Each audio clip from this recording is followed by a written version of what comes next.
할렐루야.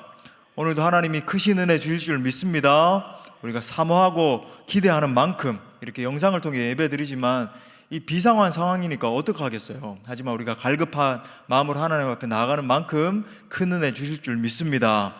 자, 오늘은 속히 나를 도우소서라는 제목으로 하나님의 말씀을 전하도록 하겠습니다. 시편 70편은 다윗이 공경에 처한 상황에서 지었던 시입니다. 다윗의 이 시편, 우리가 이제 시편 말씀을 이 환난의 때 자주 묵상하게 되는데, 이 시편이 우리에게 큰 위로로 다가오는 것은 그가 어떤 고난을 통과했는지를 우리가 너무 잘 알기 때문 아니겠습니까? 온갖 수치와 고난을 다 당했고 또 그의 상함을 기뻐하는 자들의 모함을 다윗이 온몸으로 견뎌냈잖아요. 우리가 그 사실을 아니까 위로가 되는 거죠.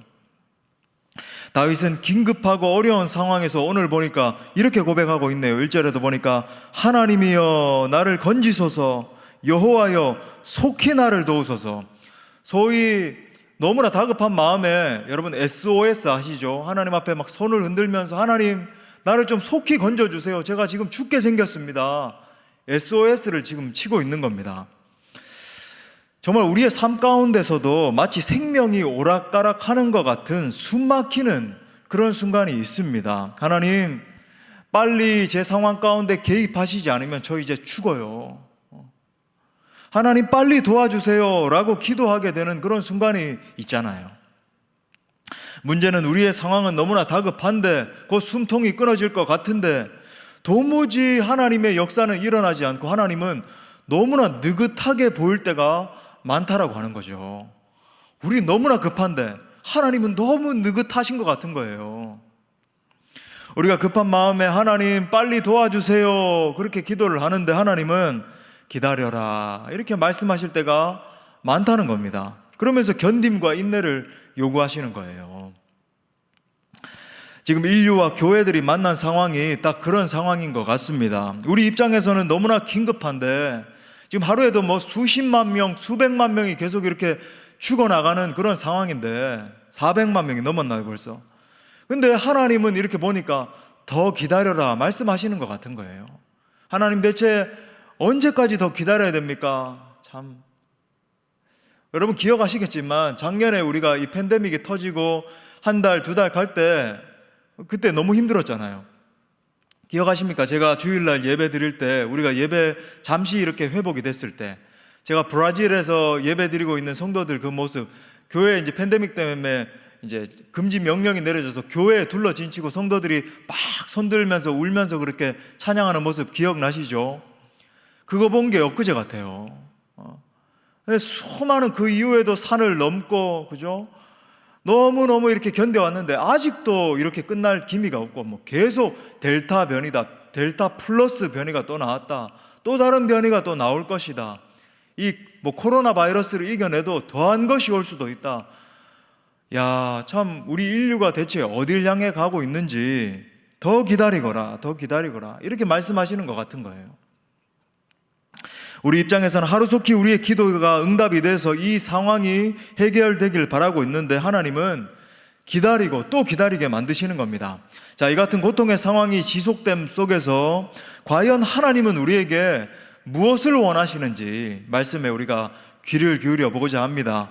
오늘도 말씀을 통해서 하나님의 음성을 들으시고 단순한 어떤 감성적인 위로가 아니라, 물론 우리에게 뭐 그런 것도 필요할 수 있겠지만은 진정한 하나님의 뜻을 발견하고 그 뜻을 붙들 수 있는 우리 저와 여러분 모든 성도님들 될 수 있기를 간절히 바랍니다. 자, 오늘도 세 가지로 살펴보겠어요. 첫 번째는요, 하나님은 기다림을 훈련시키십니다. 우리 각 가정에서도 한번 따라 할까요? 하나님은 기다림을 훈련시키신다. 예, 가정에서도 여러분 자꾸 저와 함께 상호작용하시면서 우리 앉아있는 교역자분들이 뭐 큰 소리로 이렇게 따라해 주시고 하는데 각 가정에서도 그냥 가만히 계시지 마시고 어떻게든 우리가 또 집중하고 노력해야 안 되겠습니까? 그죠? 그렇게 하십시오. 여러분 우리가 살면서 제일 힘든 것 가운데 하나가 기다리는 것 아니겠어요? 다른 모든 것들 차치하고 사실 기다리는 게 제일 힘든데 하나님은 기다리게 하는 것을 즐겨 하십니다. 예. 이게 우리를 참 힘들게 하지만 여러분 하나님은 또 기다리게 하시는 거예요. 우리나라 사람들이 특히 기다리는 것을 힘들어하는 경향이 있는 것 같습니다. 해외 사람들이 한국 사람들을 바라보면 진짜 그러잖아요. 해외에 나가보신 분들은 아시겠지만 뭐 이렇게 혀 짧은 소리를 하면서 빨리 그렇게 이야기를 하거든요. 예, 우리 민족의 특징이 빨리라는 거예요. 근데 제가 살다 온 이 미주 지역 같은 경우에는 그렇지 않은 것을 제가 많이 경험했는데, 가령 이 관공서에 가서 어떤 공적인 어떤 업무를 처리하거나 사무를 처리할 때가 있잖아요. 다음부터 뭐 운전 면허증을 하나 발급을 받아야 된다. 무슨 뭐 그 헬스 인슈런스, 그래서 이제 보험 어떤 뭐 이런 걸 처리를 한다 하더라도 우리나라는 어떻습니까? 뭐 하루 이틀 아무리 늦어도 한 3일 이 정도면 다 처리돼서 그냥 이렇게 날아오잖아요. 근데 미국은 여러분 최소 한두 달입니다. 늦으면 6개월씩 그렇게 기다려야 될 때가 있어요. 이렇게 가서 확인할 수 있는데 아직도 처리되고 있습니다. 뭐 2달, 3달이 지났는데 아직도 뭐 처리가 되고 있습니다. 대체 뭘 하는지. 그래요. 성경을 보면 우리 주님은 자주 기다리시고 또 기다리게 하신다는 것을 우리가 확인할 수 있습니다. 요한복음 11장에 보면 이 나사로가 죽어간다는 소식을 들으신 예수님이 빨리 움직이지를 않으셨어요. 이틀이나 시간을 지체하시다가 이렇게 말씀하십니다. 요한복음 11장 15절에 보니까 내가 거기 있지 아니한 것을 너희를 위하여 기뻐하노니, 심지어 기뻐하신대요. 이는 너희로 믿게 하려 함이라. 그러나 그에게로 가자 하시니, 그러니까 지금 나사로가 죽을 때까지 방치하신 것을 어떤 의미에서 우리 입장에서 방치하신 거잖아요. 분명히 죽기 전에 말씀을 드렸는데 그렇게 방치하신 것을 심지어 기뻐하신다고까지 말씀하시는 겁니다.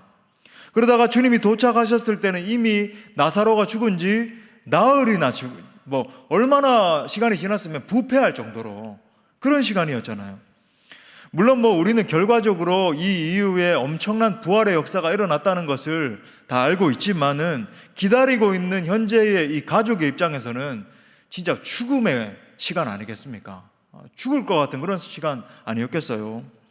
여러분, 여기서 우리가 볼 수 있는 것은 예수님은 자신의 목적을 달성하시기 위해서, 이루시기 위해서 기다리시고 또한 기다리게 하신다는 겁니다. 자, 다시 예수님은 자신의 목적을 달성하시기 위해서 기다리시고 또한 기다리게 하신다는 거예요. 여러분, 하나님은 기다리는 훈련을 시키십니다. 자신이 쓰시고자 하는 사람을 부르셔서 오랜 시간 동안 기다리게 하시면서 그 가운데 훈련시키는 거예요. 문제는 그 기다림의 시간을 통과하지 못하는 사람들에게서 발생을 합니다. 가령 예를 들어 볼까요? 하나님이 아브라함을 부르시면서 아브라함이 이제 이동하게 하시잖아요. 너는 본토 친척 아비 집을 떠나서 내가 내게 지시할 땅으로 가라. 이제 창세기 12장에서 그 부름을 받고 떠날 때까지는 좋았습니다. 씩씩하게 떠났어요. 순종해서 떠났습니다. 그런데 아브라함이 보니까 문제는 뭐냐면 그 길 가운데 하나님의 부르심을 받고 떠났는데 수많은 어려움이 산적한 거죠.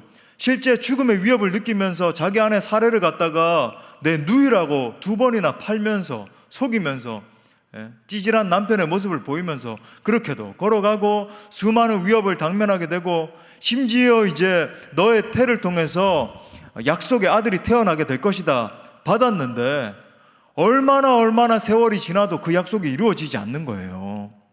그래서 그는 기다리다가 힘들어서 그만 어떻게 됩니까? 실패하고 마는 거예요.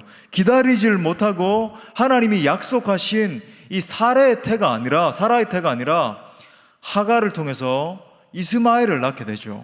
그 결과 지금까지도 이어지고 있는, 여러분, 이스마엘의 후손이 누굽니까? 지금 저 중동에 있는 무슬림들 아니겠어요? 지금까지도 이어지고 있는 이 엄청난 민족 간의 종교 간의 갈등의 씨앗이 거기서부터 태동되는 것 아니겠습니까? 여러분, 이 사건은 기다림을 포기할 때, 하나님의 약속을 기다리지 못할 때, 내 자기로 내 현장에서 탈출하고 내 힘을 발휘해서 내가 내 방향을 틀어버리고 내 힘과 능력을 통해서 하나님이 약속하신 것을 기다리지 못할 때 어떤 일이 일어나는지를 보여주는 그런 예라고 하는 겁니다. 그런데 참 놀라운 사실은 뭐냐면 역사를 보면 하나님이 쓰시는 사람은 소수예요. 하나님이 정말로 붙드셔서 결과적으로 쓰시는 사람은 소수라는 것을 발견하게 됩니다. 그 왜 그럴까요? 대부분에 해당되는 이 다수가 기다리는데 실패하기 때문에 그렇습니다. 이게 여러분 핵심 키예요. 기다림의 훈련은 우리의 신앙에 있어서, 우리의 이 신앙의 여정에 있어서 필수 훈련 과정인데, 대부분은 중간에 포기하고 원망하고 그러다가 침륜에 빠져서 물러가 버리는 겁니다. 소위 하나님의 시간이 임할 때까지 기다리지를 못하고 내 꾀를 발휘해서, 내 인간 인맥을 동원해서 내가 뭔가를 발휘해가지고 그 시간을 벗어나 버리기 때문에, 하나님의 훈련에서 벗어나 버리기 때문에 그렇게 돌고 돌다가 결국은 쓰임받지 못하는 거예요. 이렇게 해도 쓰임받고 저렇게 해도 쓰임받겠지, 그렇지 않죠. 하나님의 인내는 여러분 영원하지 않다는 것을 여러분 기억하셔야 됩니다. 훈련받지 못하는 거예요. 여러분, 이처럼 하나님께서 우리에게 인내를 훈련시키시는 데는 여러 가지 이유가 있습니다. 그 중에 가장 결정적인 이유는 제가 누누이 말씀드렸지만 우리의 이 옛성품, 예자를 꺾는 이 훈련을 하시는 거예요. 기다림의 훈련을 통해서 내 중심으로만 생각하고 내 마음대로 하려고 하고 내 멋대로 내 지혜를 의지하고 그 모든 것을 바꾸시려고 하는, 소위 우리 안에 있는 옛 성품으로 말미암은 이 고집을 다루시는 거죠. 그 이유가 있는 거예요. 어떤 의미에서 고난은 인생의 길을 바꾸시려는 하나님의 의도가 강하게 나타나는 겁니다. 내 고집과 내 주장이 너무 강해서 하나님이 거기에다 초강수를 두시는 거죠. 모든 것이 내 마음대로 돼야 된다. 모든 것이 내 인생이 내 마음대로 컨트롤 돼야지. 내 인생의 주인이 난데 내가 왜 이렇게 자유롭지 못하게 살아야 되는가? 내 마음대로 내 뜻대로 하려고 하는 그 옛 성품을 하나님이 다듬으시는 과정인 거예요. 이때는 우리가 자신의 삶을 통제할 수 없음을 인정하는 것이 중요합니다. 여러분, 예를 들어서 지금 코로나의 상황에 이렇게 딱 갇히게 됐는데, 온 인류가, 여러분, 이때 우리가 뭔가 통제할 수 있는 것이 없잖아요. 지금 예를 들어서 2,000명에 육박하게, 지금 2,000명 육박해서 하루에만 2,000명 이렇게 발생한다는 게 아니죠. 지금 숨어 있는 사람들은 더 많이 있다라고 하는 그런 상황 아니겠습니까? 굉장히 위급한 상황이죠. 전 세계적으로는 말할 것도 없고, 지금 일본 도쿄에만 하루에 9,000명 넘게 지금 나왔다 그러고 심각합니다. 또 이 델타 변이가. 자, 그런데 이 상황은 마치 여러분 영적인 눈으로 한번 보세요. 그냥 바이러스가 창궐하고 있다, 이게 아니죠. 뭔가 지금 온 세계적으로 딱 갇혀 있는 겁니다. 온 인류가 통제권을 벗어나서 완전히 우리가 통제할 수 없는 범위를 이렇게 딱 갇혀버린 거죠. 여러분, 여기에서 우리가 할 수 있는 것은 통제권 안에서 부복하는 겁니다. 타협하라는 게 아니에요. 엎드리는 거예요. 여기서도 내 마음대로 내 뜻대로 하려고, 물론 제가 이 팬데믹의 예를 들었지만 이게 너무 적실한 예인 것 같아서 여러분의 삶에도 마찬가지죠. 꼼짝달싹 못할 그런 상황이 벌어지게 됩니다. 하나님의 훈련 가운데 들어갈 때가 있다라고 하는 거예요. 그 순간에 내가 조작하고 내 힘과 내 지혜를 발휘해서 어떻게든 탈출하면 여러분 어떻게 될까요? 더한 훈련이 오겠죠. 하나님의 이 촛대가 옮겨지기 전까지는. 하지만 그게 반복되다가 어느 순간에는 여러분 촛대가 옮겨지는 거예요. 왜? 널 보니까 인내력이 없다는 거죠. 너의 인생을 보니까 내가 쓰려면 정말로 자기가 통제하려고 하는 그 예성품이 다 없어져야 되는데, 여러분 이게 다 꺾이지 않은 상태에 있으면요, 어느 순간에 그렇지 않을 것 같지만 여러분 내가 통제합니다. 내가 휘둘러요. 내가 왕자리에 올라버려요. 아닐 것 같지만 그렇게 됩니다. 이게 다듬어지지 않은 상태에 있으면. 지금 우리의 상황도 마찬가지라고 하는 거죠. 자, 그런데 놀라운 사실이 무엇입니까? 하나님을 기다리는 것 외에는 아무런 대책이 없는 순간, 정말 숨이 막히는 것 같은, 내가 통제할 수 있는 그 어떤 것도 없는 것 같은 그 순간을 통해서 우리는 진정한 신앙인으로 성장하게 된다는 사실입니다. 예전에 읽었던 글귀 중에서 참 제가 아름답게 제 가슴속에 간직하고 있는 글귀가 있는데, 말씀을 준비하는데 그게 생각나는 거예요. 밤은 별을 볼 수 있는 최고의 시간이다. 자, 다시. 제가 예전에 이 글귀가 너무 아름다워서 예전에 부교육자로 사역할 때 설교 제목으로 한번 사용한 적도 있는데, 다시 한번 들어보세요. 밤은 별을 볼 수 있는 최고의 시간이다. 너무 멋있죠?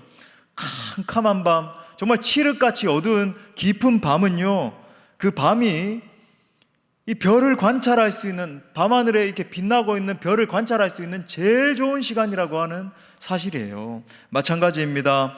우리는 기다리는 중에 정말 괴로워서 죽을 것 같은 그런 심장이 느껴질 수도 있습니다. 현재의 고통, 아무리 부르짖어도 응답이 없는 기도, 옥죄어 오는 어려운 상황 속에서 하나님을 기다리다가 탈진하게 될 수도 있습니다. 하지만 여러분, 하나님은 가장 어두운 곳에서 가장 밝은 빛으로 일하고 계시는 분이십니다. 여러분 기억하세요. 우리 하나님은 때를 따라 일하시는 분이세요. 하나님은 때의 주관자이십니다. 여러분, 하나님은 우리에게 좋은 것을, 가장 풍성한 것을 주시기 원하시는데 정확한 때에 주십니다. 이걸 기억해야 돼요. 우리 한번 따라 합시다. 정확한 때에 열어주신다. 여러분 많이 설교를 통해서 들어보셨겠지만 다시 한번 주지하십시오. 우리는 크로노스의 시간을 걸어가고 있어요. 이 평범한 시간을 말합니다. 이 크로노스, 그죠? 그리스 로마 신화에 나오던 크로노스의 이름을 따온 건데 평범한 시간이에요. 근데 이 평범한 시간이 갑자기 변혁되는, 이노베이션 되는, 아주 이렇게 뒤바뀌어 버리는 그런 시간이 있는데 그걸 카이로스적인 시간이라고 그러죠. 카이로스의 시간. 그럴 때가 있는 거예요. 여러분, 그런데 크로노스의 시간이 진행되는 것도 마찬가지이고 어느 순간에 하나님의 결정적인 시간, decisive time, 이 카이로스적인 시간이 임하는 것도 마찬가지인데 모든 시간은 하나님이 주관하십니다. 이걸 기억하셔야 돼요. 내가 통제하는 게 아니라고 하는 거예요. 하나님이 주관하신다. 이스라엘 백성들을 봐도 하나님의 섭리의 시계는 정확하다는 것을 우리가 볼 수 있습니다. 다니엘이 71회의 비밀을 깨달은 다음에 그때가 이 다니엘이 가슴이 터질 것 같았어요. 그죠? 바벨론의 포로 상태에 놓여 있는, 포로 상태에서 참 이렇게 바벨론 안에서 나라를 통치하는 데 일념을 이렇게 발휘하고 있던 다니엘에게 하나님의 말씀이 깨달아지기 시작한 거예요. 71회가 차게 되면 너희가 복귀하는 역사가 일어나게 될 것이다. 물론 이루어진 일은 아무것도 없습니다. 뭔가 내 눈앞에 잡히는 것도 없었어요. 그리고 무슨 조짐도 없었습니다. 근데 하나님의 말씀에, 이게 예언서에 그렇게 적혀 있는 것을 깨닫는 순간에 가슴이 뛰기 시작하는 거예요. 심장이 터질 것 같은 거예요. 그때부터 다니엘은 하루도 빠짐없이 기도하기 시작합니다. 하나님, 이 일이 이루어지게 하여 주옵소서. 하나님의 때에 이루어지게 하여 주옵소서. 2년간을 끊임없이 기도했죠. 그리고 하나님의 때가 임했을 때 어떻게 됐습니까? 포로 신세였던 이스라엘 백성들이 순식간에 본국으로 복귀하는 역사가 일어나잖아요. 70년 만에 바벨론이 무너지고, 그죠? 고레스 왕이 일어나서, 바사 왕국이 일어나서 너희가 돌아가라. 놀라운 역사가 일어나잖아요. 여러분, 이것이 하나님이 일하시는 방식입니다. 기억하셔야 돼요. 그 전에 튀어나가려고 하면 안 되는 거예요. 그 전에 내가 조직해가지고 거기에서 전쟁을 일으켜서 뭔가 뒤집어 버려야지 하면 안 되는 겁니다. 하나님의 때가 되면 하나님이 일하시고 하나님이 여시는 줄 믿습니다. 이게 하나님의 원리예요. 요한계시록이 기록된 것도 마찬가지입니다. 계시록에 나타난 엄청난 영광과 비전은 사도 요한이 밤모섬에 갇혀있던 어두운 상황, 가장 칠흑같이 어둡던 그 밤의 상황에서 계시를 받은 거죠. 캄캄한 밤에 하늘 문이 열리고 하늘의 계시가 임한 것입니다. 그래서 미국의 시인 롱펠로우는 산은 하나님의 원고이다 라고 말했어요. 산은 하나님의 원고이다.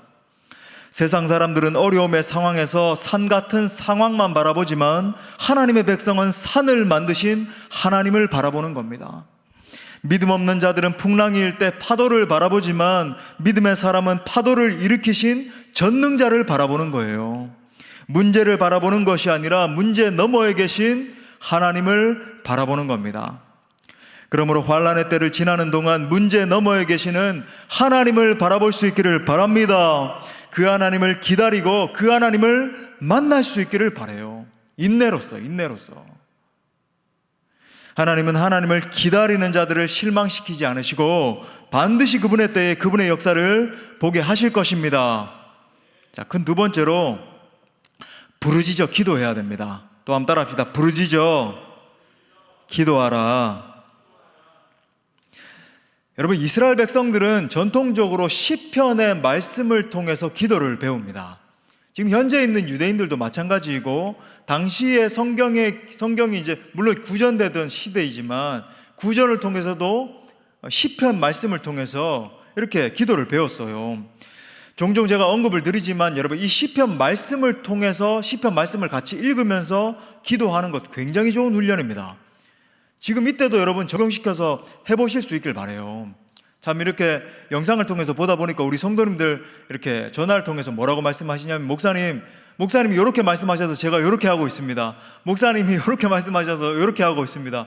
참 감사한 일이에요. 이렇게 작은 것에도 더 순종하게 되는 것 같은데, 여러분 또 1시간씩 기도하시면서 독특한 방법, 시편을 읽으면서 그 한 절 한 절의 내용을 여러분의 기도 제목으로 삼아보세요. 하나님이여, 사슴이 시냇물을 찾기에 갈급한 같이 내 영혼이 주님을 찾기에 갈급하나이다. 그러면 딱 읽었으면 시편 40편 1절이죠. 그러면 하나님, 제가 정말로 사슴이 시냇물 찾기에 갈급함처럼 저의 영혼도 주님을 찾습니다. 하나님 어디 계십니까? 저에게 얼굴빛을 비추어 주옵소서. 뭐 이런 식으로 하는 거예요. 쭉 읽어가면서. 자, 오늘 다윗은 특별히 이렇게 기도하네요. 다시 한번 우리가 1절 말씀을 주목해 보겠습니다. 1절에 보니까 하나님이여 나를 건지소서, 여호와여 속히 나를 도우소서.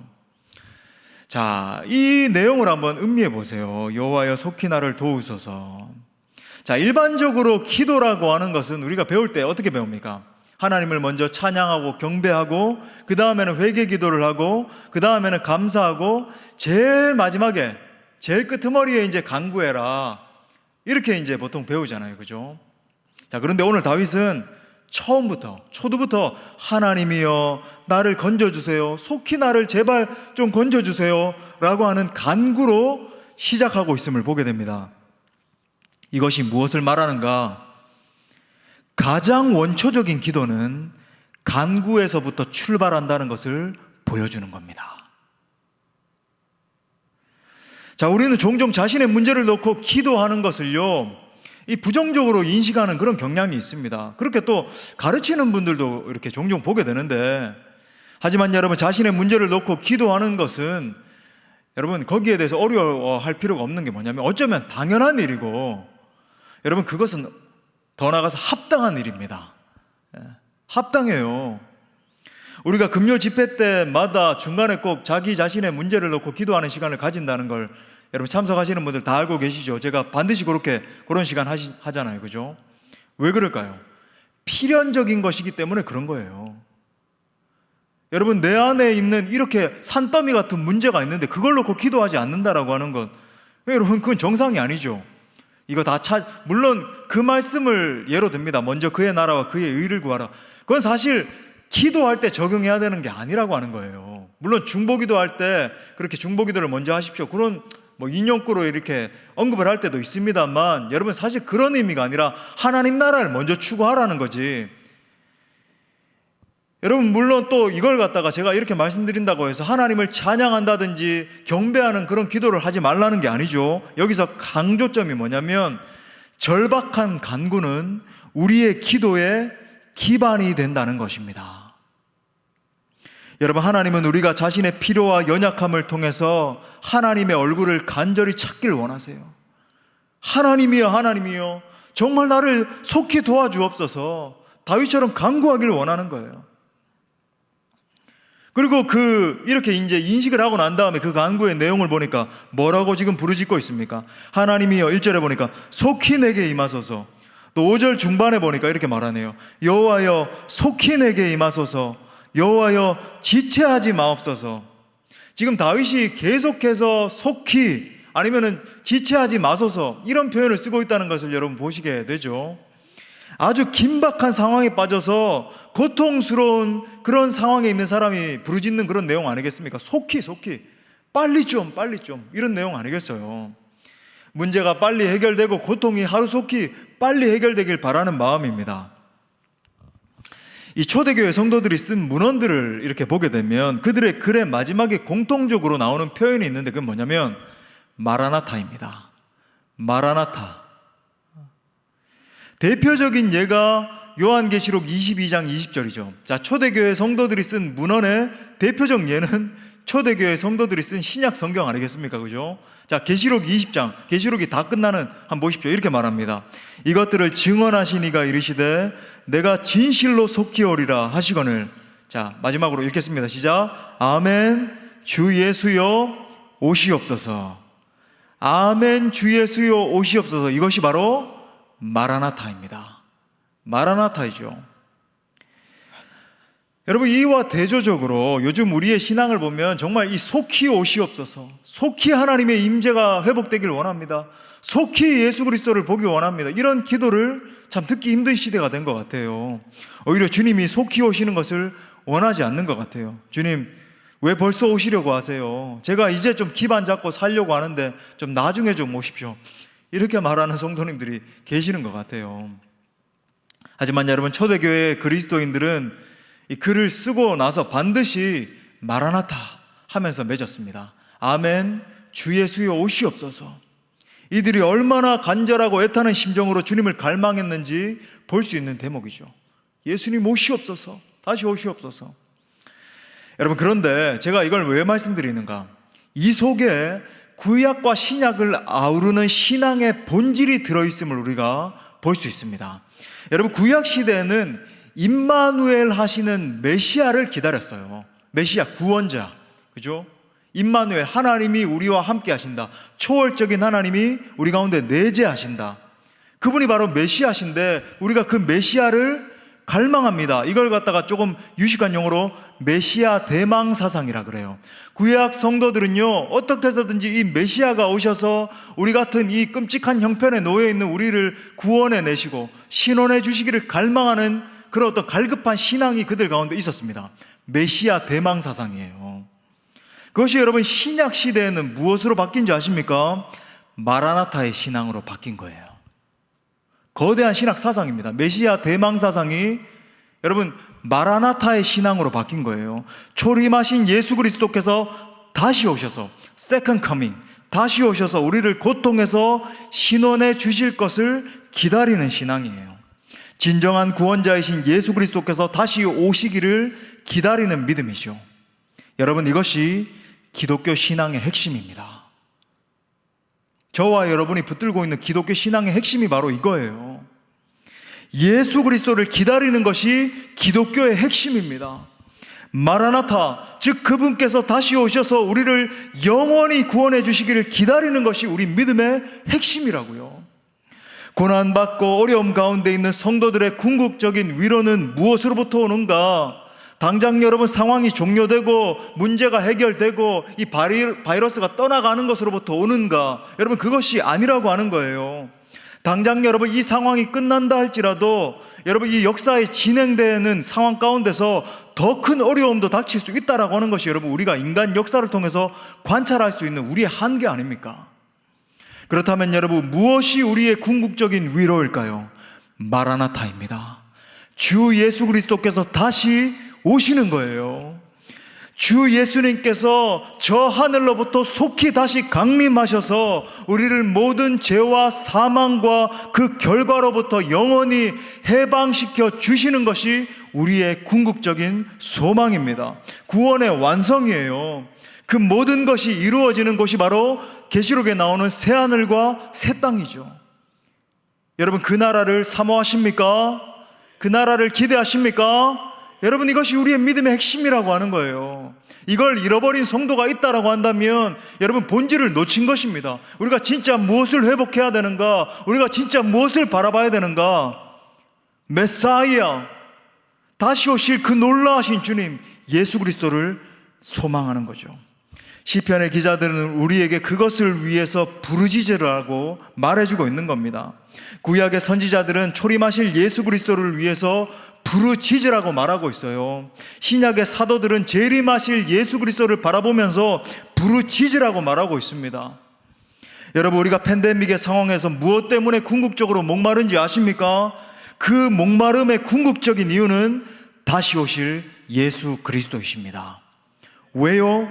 예수님이 다시 오셔야 이 모든 고통의 상황이 진짜로 종결되기 때문에, 예수님이 다시 오셔서 우리를 궁극적으로 건져 주셔야 여러분 우리가 이 신음하고 있는 모든 상황에서부터 벗어날 수 있기 때문에.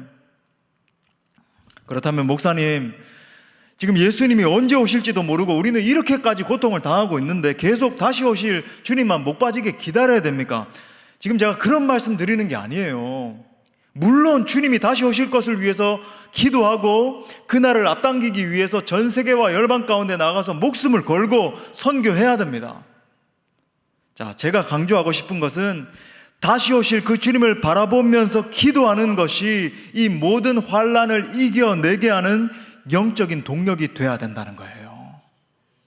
당장 이 상황의 종결이 아니라 다시 오실 주님을 바라보는 그 신앙이 회복되는 거예요. 진정한 구원자 되시는 예수 그리스도께서 오시는 것이 진짜 소망이라는 거죠. 어떤 의미에서 여러분, 이 팬데믹이라고 하는 것은요, 나를 바라봐라, 나를 구하여라, 너희가 이 땅의 것을 구하지 말고 믿음의 눈을 들어서 하늘을 바라봐라고 말씀하시는 주님의 음성인 거예요. 여러분, 이 싸움의 진짜 궁극적인, 제가 오늘 궁극적이라는 말 많이 쓰는데, 이 싸움의 진짜 궁극적 본질이 뭔지 아세요? 바이러스와의 싸움이 아닙니다. 이 싸움의 진짜 여러분 근원은요, 진짜 구원자는 누구냐의 싸움이에요. 진짜 구원자가 의학이냐 아니면 예수 그리스도냐, 진짜 구원자가 과학이냐 아니면 예수 그리스도시냐, 진짜 구원자가 인간의 지혜이냐 인간의 어떤 겉모술수이냐 인간의 어떠함이냐 아니면 예수 그리스도의 아름다우심이냐. 여러분, 이것이 이 싸움의 진짜 진의입니다. 여러분, 믿음의 눈을 들어서 다시 오실 주 예수님을 바라볼 수 있기를 바랍니다. 끊임없이 그 주님을 소망하면서 그 주님의 다시 오심을 놓고 기도할 수 있기를 바랍니다. 그것이 우리에게 진정한 소망을 가져다 주고 그것이 우리를 모든 어려움에서 이기게 하는 동력으로 작용하게 될 것입니다. 자, 마지막 세 번째, 그러면 어떻게 해야 되는가? 주님을 갈급함으로 찾으십시오. 우리 한번 따라 합시다. 주님을 갈급함으로 찾으라. 자, 5절 상반에 보니까 이렇게 말하네요. 나는 가난하고 궁핍하오니 하나님이여 속히 내게 임하소서. 여러분, 여기서 우리가 굉장히 중요한 영적인 진리를 발견하게 되는데, 다윗이 하나님이여 속히 내게 임하소서, 어떤 의미에서, 더 넓은 의미에서 제가 말씀드렸습니다. 초림의 예수 그리스도를 바라보는, 조망하는 것도 있지만 세컨드 커밍, 다시 오실 주님, 마라나타의 비전까지도 큰 그림에서 이렇게 그리고 있는 거예요. 근데 속히 내게 임하소서라고 하는 간구하는 이유가 뭐라고 제시되어 있습니까? 내 상황과 형편이 지금 너무 가난하고 궁핍하다는 거예요. 내가 지금 너무 가난하고 궁핍하기 때문에 견딜 수가 없으니까 주님 속히 오시옵소서. 지금 그겁니다. 그죠? 자, 이렇게 읽으면 어떻게 보면 우리 믿음의 사람들이 걸어가고 있는 이 길이 너무 궁색하고 비참하게 보일 수도 있습니다. 참 이렇게 가난하고 참 비참한 상황을 계속 인내하는 것이 우리의 어떤 실정인가, 이런 생각이 들 수도 있어요. 하지만 여러분, 성경을 보면, 여기 놀라운 진리가 있는데, 성경을 보면 가난한 상태는 영적인 부흥을 경험할 수 있는 최상의 상태라는 것을 알 수 있습니다. 마태복음 5장 3절 말씀, 저는 이 마틴 로이드 존스 목사님의 해석을 굉장히 좋아하는데, 여러분 여기서 이렇게 말하죠. 심령이 가난한 자는 복이 있나니 천국이 그들의 것이며. 그죠? 산상수훈의 첫 번째 말씀 아닙니까? 심령이 가난한 자는 복이 있다. 이 말씀이 뭔가? 물론 성경에서 말하는 복은 자기 자신에게 아무것도 없는 상태, 결핍의 상태, 궁핍해서 울고 있는 그 상태를 말하는 게 아니에요. 그렇게 가난한 상태 때문에 찾아오는 하나님만을 갈망하는 상태가 복이라는 겁니다. 왜요? 그 하나님을 갈망하는 상태 때문에 모든 갖가지 신령한 하나님의 복을 받아 누릴 수 있기 때문에 그런 것입니다. 여러분, 이걸 어떤 도식화해서 좀 설명을 해보자면 이런 형태를 그릴 수 있을 것 같아요. 가난한 상태가 지속되는 겁니다. 심령이 너무나 갈급한 거예요. 내 삶 가운데 일어나고 있는 산적한 문제들 때문에 너무나 어렵습니다. 그래서 그 영혼이 하나님을 구하게 되죠. 주여, 제가 죽게 되었습니다. 속히 임하소서. 제가 주님을 찾기에 갈급합니다. 막 부르짖고 있는 거예요.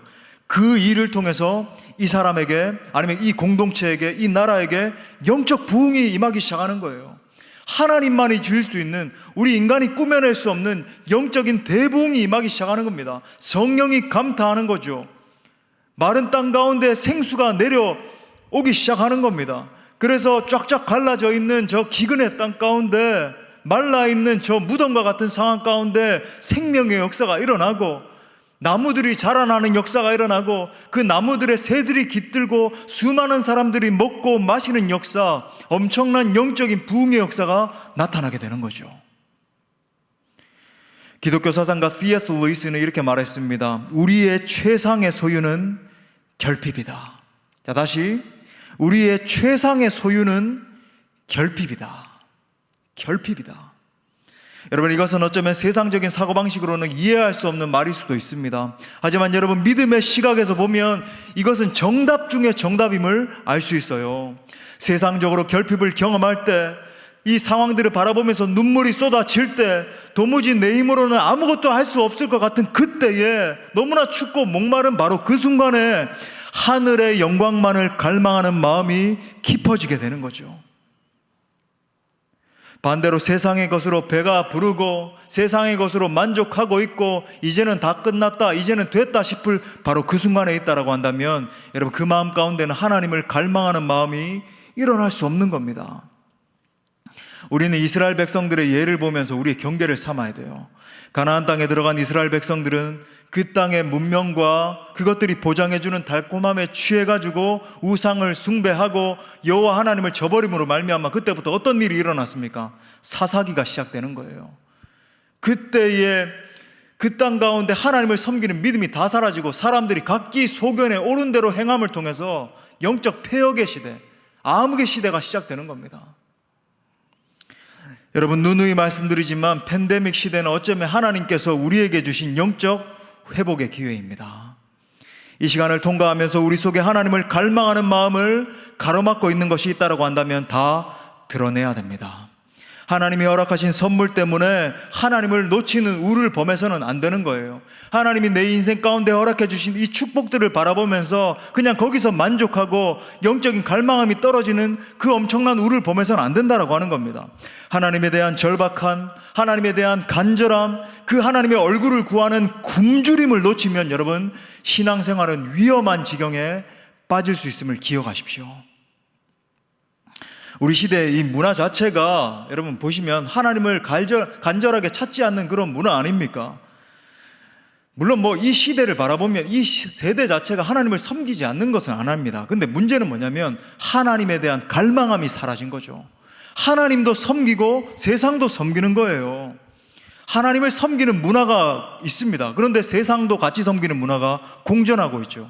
주일날은 여호와 하나님을 찬양합니다 고백하면서 세상에서는 내 마음대로 내 뜻대로 세상의 방식대로 어떻게 하면 더 많은 물질을 획득할 것인가, 여기에만 골몰해서 살아가게 되는 거죠.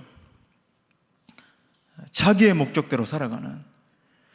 여러분, 오늘 시인이 고백하는 하나님이여 속히 내게 임하소서 여호와여 지체하지 마옵소서는 여러분 무슨 의미인가요?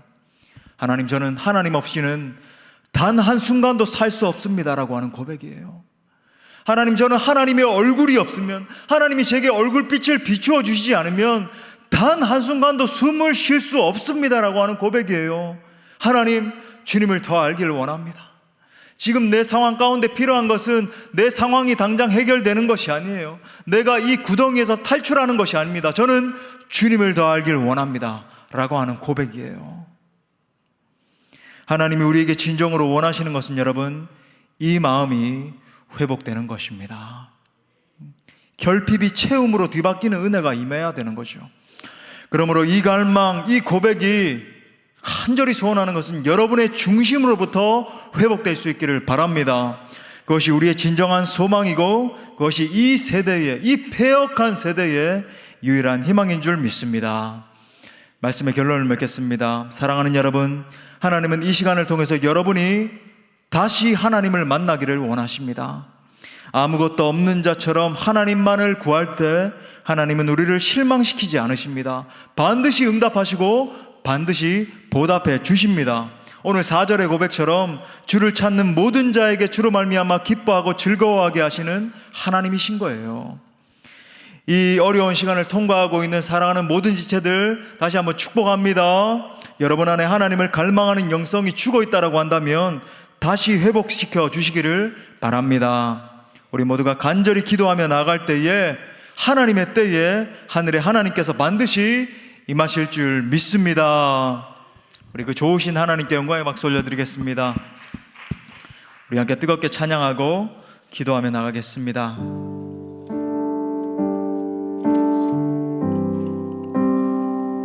우리 간절한 마음으로 하나님의 얼굴을 구합시다. 주께 가까이 주께 가까이 날 이끄소서. 간절히 주님만을 원합니다. 채워주소서. 주의 사랑을 진정한 찬양 드릴 수 있도록 주께 가까이 주께 가까이 날 이끄소서. 간절히 주님만을 원합니다. 채워주소서. 주의 사랑을 진정한 찬양 드릴 수 있도록. 목마른 나의 영혼 목마른 나의 영혼 주를 부르니 나의 맘 만져 주소서. 주님만을 원합니다. 더 원합니다. 나의 맘 만져 주소. 주께 가까이 날 이끄소서. 주께 가까이 날 이끄소서. 간절히 주님만을 원합니다. 채워주소서. 주의 사랑을 진정한 찬양 드릴 수 갈급한 마음으로 주님 앞에 목마른 나의 영혼 주를 부르니 나의 맘 만져 주소서. 주님만을 원합니다. 더 원합니다. 나의 맘 목마른 나의 영혼 주를 부릅니다.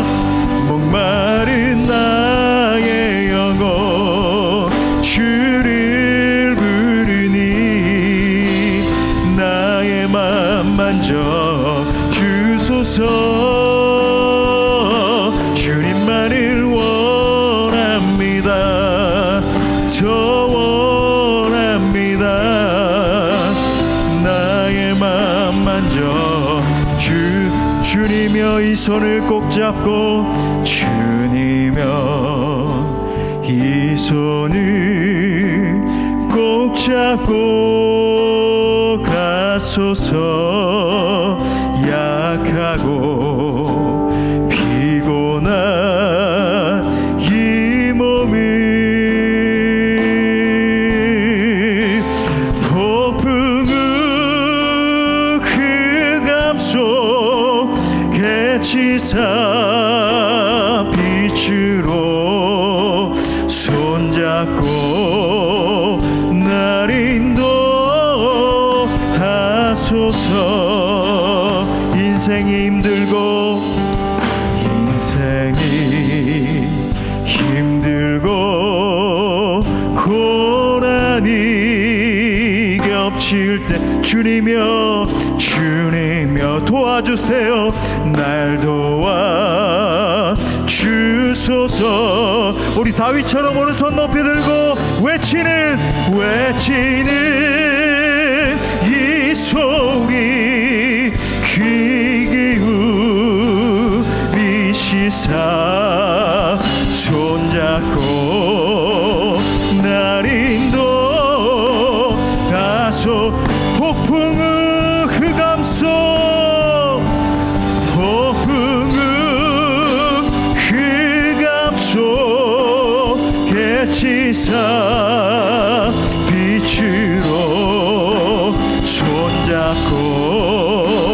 날 인도하소. 외치는 이 소리 아멘. 외치는 이 소리 귀